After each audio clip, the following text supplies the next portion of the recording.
Assalamualaikum warahmatullahi wabarakatuh. Kami dari kelompok 4 media pembelajaran fisika dengan materi yang akan kami bawakan yaitu rangkaian arus bolak-balik.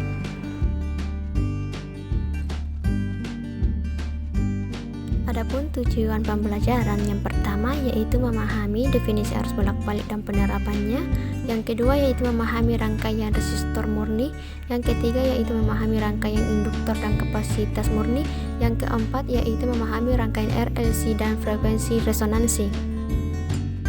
Adapun topik yang akan dibahas yaitu yang pertama arus dan tegangan listrik bolak-balik, yang kedua yaitu rangkaian arus bolak-balik, yang ketiga yaitu rangkaian RLC, yang keempat yaitu rangkaian resonansi, dan yang kelima yaitu penerapan rangkaian arus bolak-balik.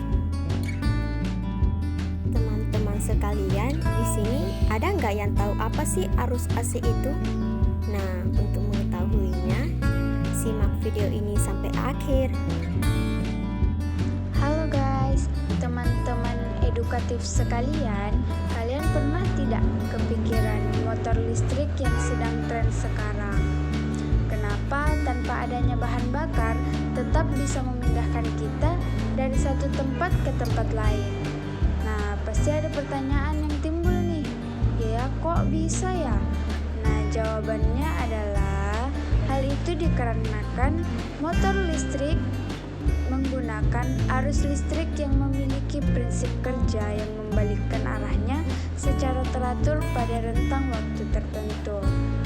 Pasti ada pertanyaan lagi nih, ya kok bisa? Apa sih itu arus bolak-balik? Jadi, daripada sobat edukatif penasaran, maka saya dan rekan-rekan saya yang akan menjelaskan apa sih sebenarnya arus bolak-balik itu.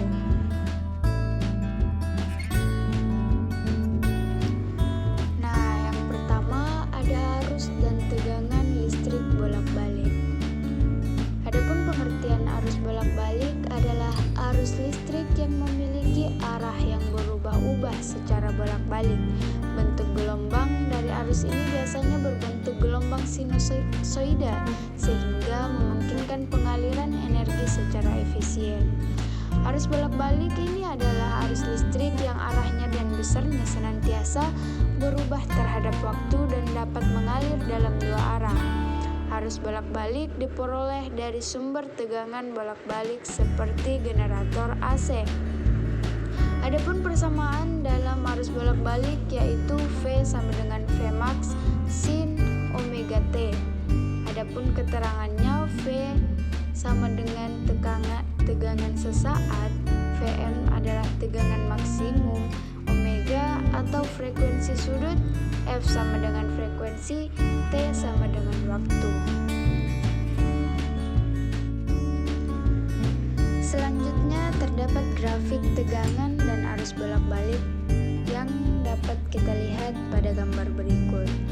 Pada sumbu X terdapat waktu atau T, dan pada sumbu Y terdapat V atau I, di mana V sama dengan tegangan, I sama dengan arus bolak-balik. Sehingga pada grafik berikut dapat kita ketahui hubungan antara tegangan dan arus listrik bolak-balik terhadap waktunya. Nah, teman-teman, ada 3 rangkaian yang berlaku pada rangkaian arus bolak-balik. Yang pertama yaitu rangkaian resistif. Nah, rangkaian resistif adalah rangkaian arus bolak-balik yang dihubungkan dengan sebuah resistor. Sifat dari rangkaian ini yaitu arus dan tegangannya yang sefase. Pada rangkaian ini berlaku hukum Ohm, di mana tegangan pada ujung-ujung resistor itu besarnya sama dengan arus dikali dengan hambatan pada resistor tersebut. Karena rangkaian resistif dianggap tidak mempunyai induktansi dan kapasitas, maka rangkaian resistif tidak dipengaruhi oleh perubahan medan magnet di sekitarnya. Oleh karena itulah, pada rangkaian resistif, arus dan tegangannya bolak-balik atau mempunyai fase yang sama, atau beda fasenya sama dengan 0. Yang kedua yaitu rangkaian induktif. Nah, rangkaian induktif adalah rangkaian arus bolak-balik yang dihubungkan dengan sebuah kumparan listrik yang memiliki nilai induktansi yaitu induktor. Pada rangkaian ini, arus mempunyai fase yang berbeda dengan tegangan. Dalam hal ini, tegangan mendahului arus dengan beda fase sebesar pi/2 atau 90 derajat. Pada grafik yang ditampilkan juga dapat kita lihat bahwa tegangan itu lebih dahulu daripada arus. Untuk hambatan pada rangkaian ini disebut dengan reaktansi induktor atau XL, di mana XL ini besarnya sama dengan omega dikali L. Dan omega ini adalah kecepatan sudut dengan satuan radian per sekon. Sedangkan untuk L adalah induktansi dari induktor yang dimana satuannya adalah Henry atau H. Pada rangkaian ini juga berlaku hukum Ohm, di mana VL atau tegangan pada ujung-ujung induktor itu besarnya sama dengan arus dikali dengan reaktansi induktornya. Dan yang ketiga yaitu rangkaian kapasitif. Nah, rangkaian kapasitif adalah rangkaian arus bolak-balik yang dihubungkan dengan sebuah kapasitor. Di mana sifat dari rangkaian ini yaitu arus mendahului 90 derajat dari tegangan atau tegangan terlambat 90 derajat dari arusnya. Pada grafik juga dapat kita lihat di mana pada sumbu Y arusnya lebih di atas daripada tegangan. Kemudian hambatan pada rangkaian ini disebut dengan reaktansi kapasitor atau Xc, di mana Xc sama dengan 1/omega C. Dan omega itu adalah kecepatan sudut dengan satuan radian per sekon, sedangkan C itu adalah kapasitas atau kapasitansi dari kapasitor dengan satuan farad. Pada rangkaian ini juga berlaku hukum Ohm, di mana VC atau tegangan pada ujung-ujung kapasitor itu besarnya sama dengan kuat arus dikali dengan hambatannya atau reaktansi kapasitor alias Xc. Saya akan menjelaskan tentang rangkaian RLC, di mana rangkaian RLC ini adalah rangkaian listrik yang tersusun atas resistor, induktor, dan kapasitor, baik secara seri maupun paralel. Rangkaian ini dapat dikatakan rangkaian RLC karena sesuai dengan lambang dari masing-masing komponennya, yaitu ketahanan atau hambatan lambangnya R, induktor lambangnya L, dan kapasitor lambangnya C. Karena terdiri dari 3 komponen, maka hambatan besar juga berasal dari ketiga komponen tersebut, di mana hambatan yang dihasilkan resistor disebut sebagai resistansi. Hambatan yang dihasilkan oleh induktor biasa disebut reaktansi induktif yang disimbolkan dengan XL. Sedangkan hambatan yang dihasilkan oleh tegangan disebut reaktansi kapasitif yang sering disimbolkan dengan XC. Besar hambatan gabungan yang dihasilkan dalam rangkaian RLC disebut hambatan total atau impedansi. Nah, rangkaian ini sangatlah kompleks penerapannya dalam alat-alat elektronika.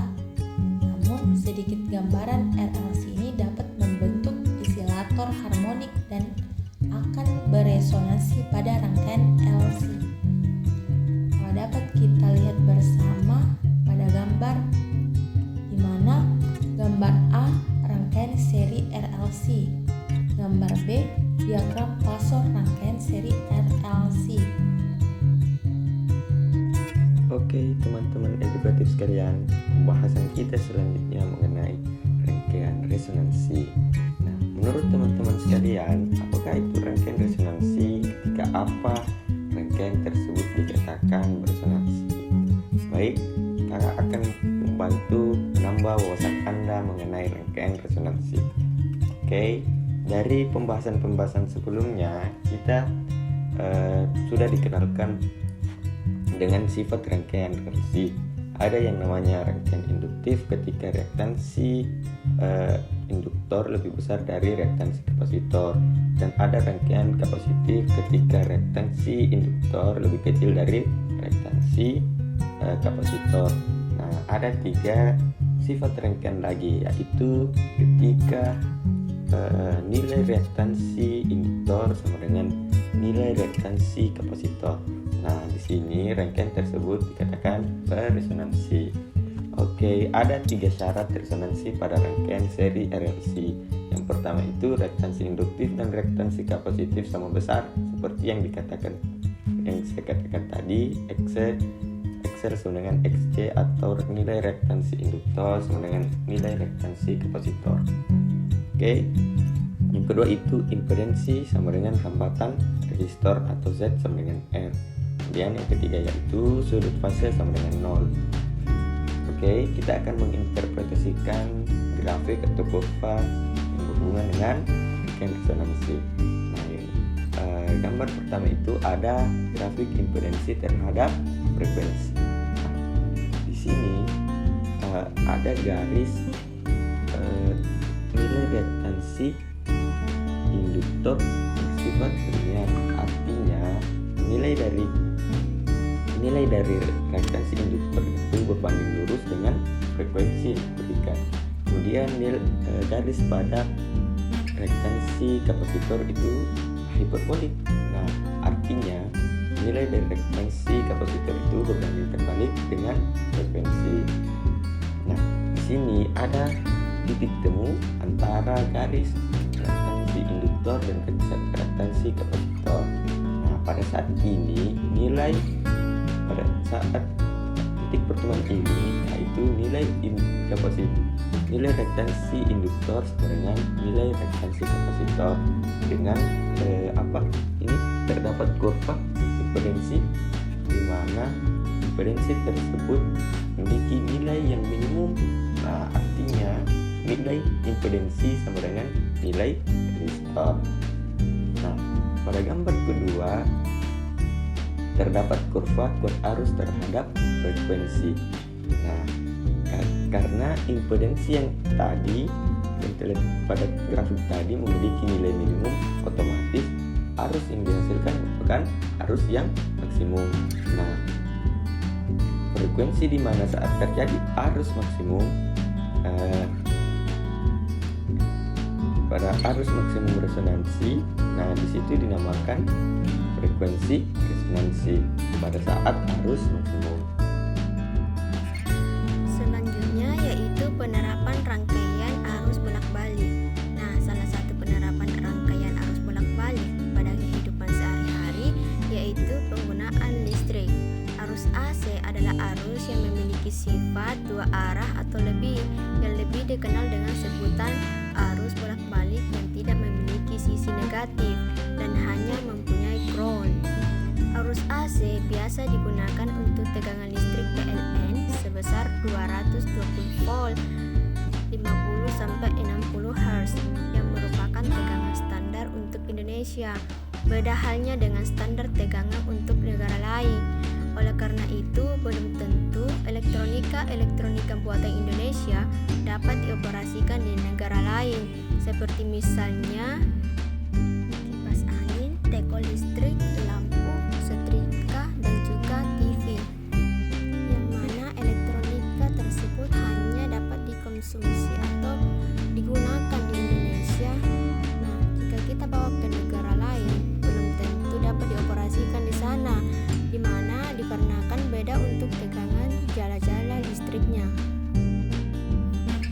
Arus AC biasanya didapatkan dari generator listrik, di mana generator listrik ini dapat dioperasikan melalui beberapa cara untuk menggerakkannya, seperti PLTU, pembangkit listrik tenaga uap, PLTG, pembangkit listrik tenaga gas. Banyak hal dapat digunakan untuk menggerakkan generator listrik sebagai media untuk menggerakkannya, misalnya pada pemanfaatan aliran air sungai maupun aliran air terjun. Dan dari generator listrik inilah nantinya tegangan-tegangan yang dihasilkan akan dikecilkan lagi, yang umumnya menggunakan trafo pembagi tegangan Pada tiang-tiang listrik terdapat beberapa trafo, dan trafo inilah yang nantinya akan menghasilkan tegangan standar 220 volt yang dapat dikonsumsi oleh kita dan peralatan elektronika lainnya. Sekian dari pemaparan